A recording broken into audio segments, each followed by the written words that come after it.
After Aunty Aduke's final words, my nights were restless. The house was silent, but it wasn't the comforting kind of silence, it was the kind that made you feel like something was watching, waiting. I started sleeping with a knife under my pillow. It wasn't much, but it made me feel like I had some control. I couldn't shake her voice from my head, "He's still coming." It wasn't long before strange things started happening again. The first time, it was a knock at the door. It was late, long past the time when anyone in the village would visit. The knock was soft but deliberate, like whoever was on the other side wasn't in a hurry. "Tomiwa," a voice called. It wasn't a voice I recognized, but it wasn't completely unfamiliar either. It sounded wrong. Like someone trying to sound like my father but failing. I didn't answer.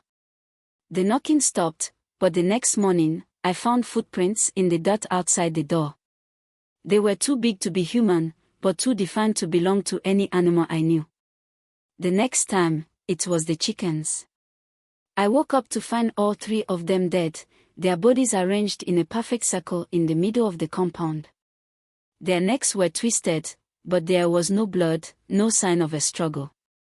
When I told Baba Aduke, he looked more concerned than I'd ever seen him. "The circle is a sign," he said.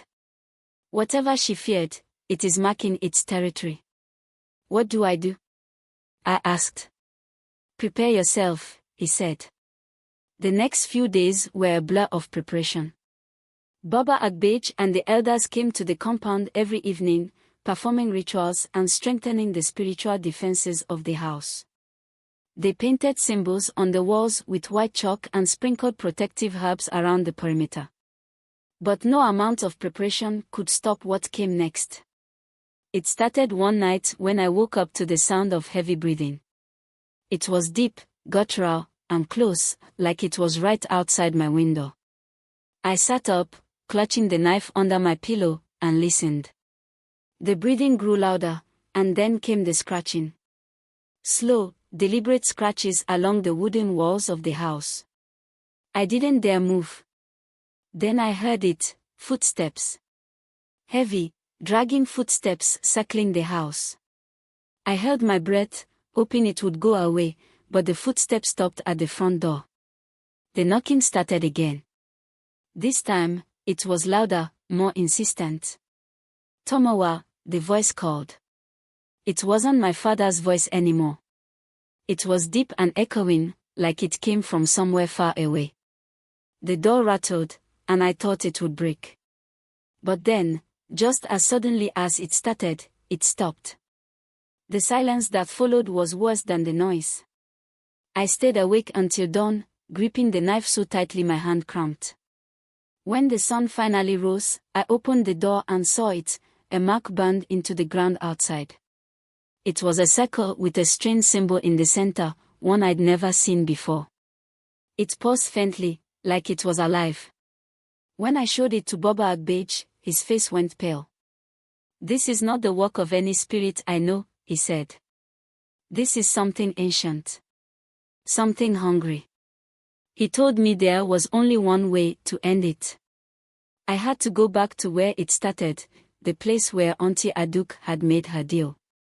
That night, armed with nothing but a pouch of protective herbs and my knife, I followed Baba Aduke into the bush. The moon was bright, but the deeper we went, the darker it got. Eventually, we reached the tree where I had first seen her talking to the clay pot. The tree was gone, but the ground where it stood was black and cracked, as if the earth itself had been burned. Baba Aduke lit a small fire and began to chant. The air grew thick, and the shadows around us seemed to move. Then, it came. At first, it was just a shape in the darkness, tall, impossibly tall, with arms that stretched too far. Its eyes glowed faintly, like embers in the night. It stepped into the light of the fire, and I realized it wasn't just a shadow. Its skin was black as coal, but it shimmered, like it was made of something liquid. Its face was featureless, except for the eyes and a wide, toothless mouth that stretched far too wide. It didn't speak, but I felt its voice in my head, cold and cruel. She owed me, and now you will pay her debt. Before I could react, it lunged. Baba Agbej threw a handful of herbs at it, and it shrieked, a sound so piercing it made my ears ring. The thing recoiled, its form flickering like a dying flame. Now, Tomiwa! Baba Agbej shouted. I didn't know what I was doing, but I threw the rest of the herbs into the fire and shouted the prayer he had taught me. The flames roared, and the thing screamed again, its form collapsing in on itself. When it was over, the fire died down, and the night was silent. The blackened ground where the tree had stood was smooth and clean, as if nothing had ever happened. Baba Agbej looked at me, his face grim. It's gone, for now. But these things don't truly die. They wait. I left the village not long after that. I couldn't stay there, not with the memories of everything that had happened. Sometimes, though, I still feel it. In the quiet moments, when the world goes still, I feel its presence, like a faint shadow just out of sight. And I wonder if one day, it will come back to finish what it started. Leaving the village was supposed to bring peace, but it didn't. Even in the city, far from the bush and the old house, I couldn't escape the feeling that something was still following me. At first, I tried to convince myself it was just paranoia. The city was loud and crowded, the kind of place where you could lose yourself in the chaos. But even in the noise, I felt it, that heavy, suffocating presence lingering just at the edges of my life. It started small. A flicker in the corner of my eye. A shadow in places where there shouldn't have been any. And then, the dreams came back. In the dreams, I was always standing in the old compound. The air was thick with smoke, and the ground beneath me was cracked and burning. The figure was there, towering over me, its ember-like eyes glowing brighter than ever. You can't run, it would say, its voice echoing in my skull. Her death is yours now. Every time I woke up from the dream, my room felt colder, and there was always the smell. That sharp, rotten scent that clung to my clothes and hair no matter how much I tried to wash it away. One night, I woke up to find the smell stronger than ever. My room was dark, but there was a faint glow coming from the corner. When I turned to look, my breath caught in my throat. The symbol. The same one burned into the ground outside my old house, was now glowing on the wall of my tiny apartment. It paused faintly, and I swear I could hear it whispering. I couldn't stay there anymore. I packed a bag and left, not even bothering to lock the door. I called Baba Agbej the next day, desperate for answers. It's here, I told him. It followed me. There was a long pause before he spoke. I warned you, Tomiwa. These things don't let go easily. What do I do? I asked, my voice shaking. You must confront it, he said. You must return to the source and finish what was started. The thought of going back to the village made my stomach turn, but I didn't have a choice. Whatever this thing was, it wasn't going to stop until it got what it wanted, or until it took me. A week later, I was back in the village, standing at the edge of the bush with Baba Agbej and 2 other elders. The sky was overcast, and the air felt heavy, like a storm was coming. We go tonight, Baba Agbej said. That evening, we made our way to the spot where the tree had once stood. The ground was still blackened, but the air was colder than I remembered. It felt alive, like it was breathing. The elders formed a circle around me, each holding a torch. They began to chant, their voices low and steady. The ground trembled, and the air grew thick with smoke. And then, it came. The figure emerged from the shadows, taller and more menacing than before. Its eyes burned brighter, and its toothless mouth stretched impossibly wide. You cannot escape me, it said, its voice rattling in my bones. You are hers, and now you are mine. The elders didn't stop chanting, but the thing didn't seem to care. It reached for me, its long, blackened arms stretching across the circle of light. For a moment, I froze. But then I remembered what Baba Aduke had told me, fear gives it power. I grabbed a pouch of herbs he had given me and threw the contents into the fire at the center of the circle. The flames roared, and the figure screamed, its form flickering like a dying flame. You think this will stop me? It roared. I am older than you can comprehend. I will never stop. But the elders didn't falter. Their chants grew louder, stronger, and the fire burned brighter. The figure right, its form collapsing in on itself. Then, with one final, piercing scream, it was gone. The fire died down, and the air grew still. It's done, Baba Aduke said, his voice heavy with exhaustion. I wanted to believe him, but deep down, I wasn't sure. The thing might have been banished, but its words stayed with me, I will never stop. I left the village again the next morning, but this time, it didn't feel like a fresh start. It felt like a pause, a brief moment of calm before the storm. Even now, as I write this, I can feel it. Not close, but not far either. Watching. Waiting. I don't know how much longer I have, but I do know one thing, whatever this is, it's not over. And it might never be. I thought leaving the village would give me peace, but the weight of everything followed me. It wasn't just the dreams or the smell anymore, it was something deeper, a sense that my life was no longer mine. The first few months were quiet. I tried to settle into a routine, keeping busy to push the memories to the back of my mind. I avoided mirrors because sometimes, out of the corner of my eye, I'd see a shadow that wasn't mine. Then the letters started. They came with no name and no address, just plain, brown envelopes slid under my door. The first one held a single sheet of paper with 3 words scrawled across it. She warned you. The second letter came a week later. It contained a drawing, crude but unmistakable. It was the symbol from my dreams, the one burned into the ground at the compound. I burned both letters and told myself it was some cruel prank, but the letters kept coming. Each one more unnerving than the last.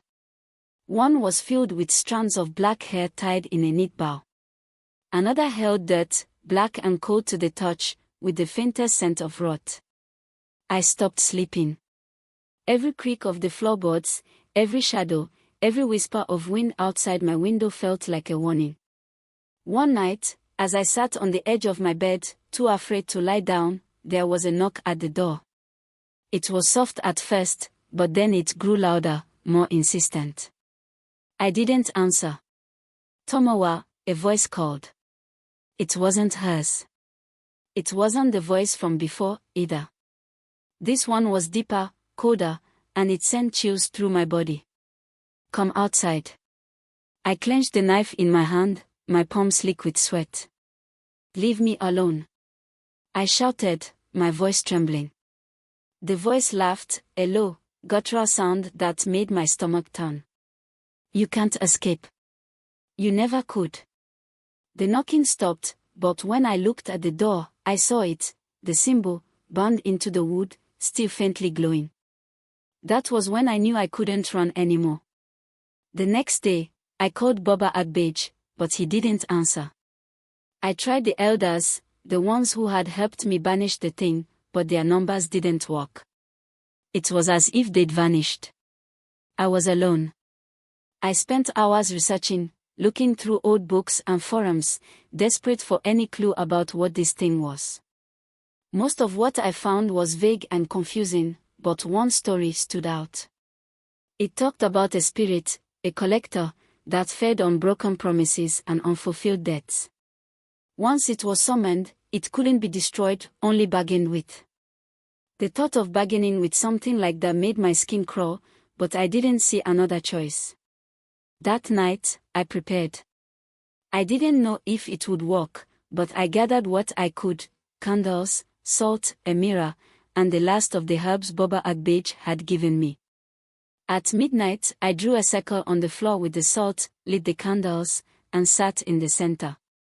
I held the mirror in front of me and stared into it, my heart pounding. "I know you're there," I said, my voice shaking. "Come out." At first, there was nothing but silence.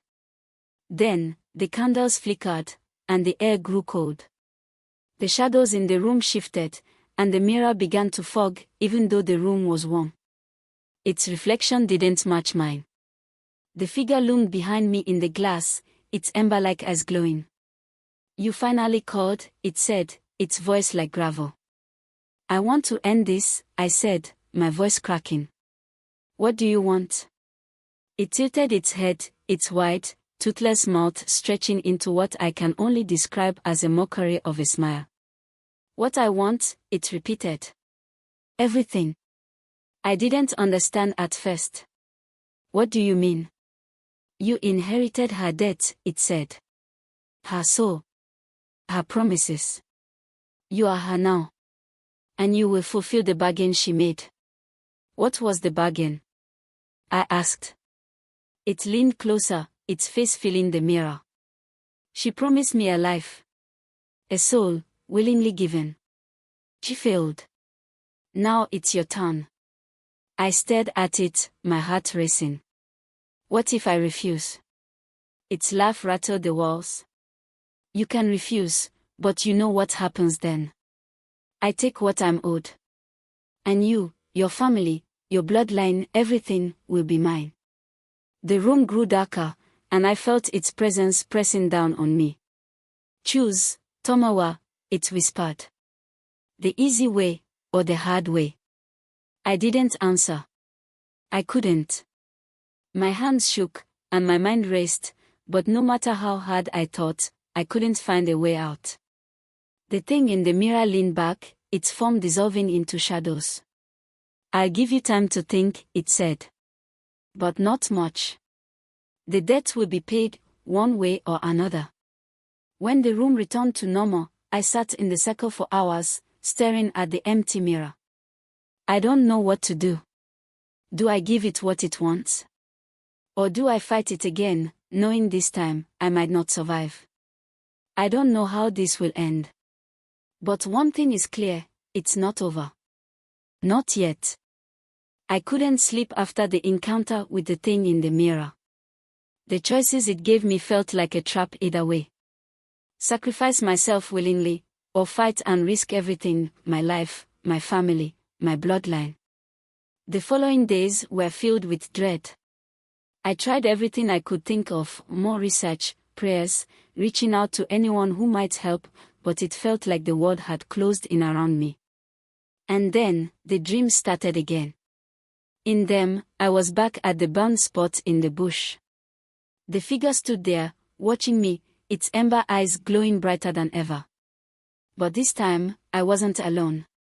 Behind it were others, faint, shadowy forms. Their faces were twisted in pain, and they moved like puppets on invisible strings. One of them stepped forward. I recognized her immediately. Aunty Aduke. She didn't speak, but her face said everything. Her eyes were wide with terror, her lips trembling as if she was trying to form words but couldn't. And then she was pulled back into the shadows, a scream echoing in my head even after I woke up. That was the last straw. I couldn't let this thing control my life anymore. If I was going to end this, I had to go back to where it all started. I packed a small bag, took what little money I had left, and made the trip back to the village one last time. The bush felt different this time.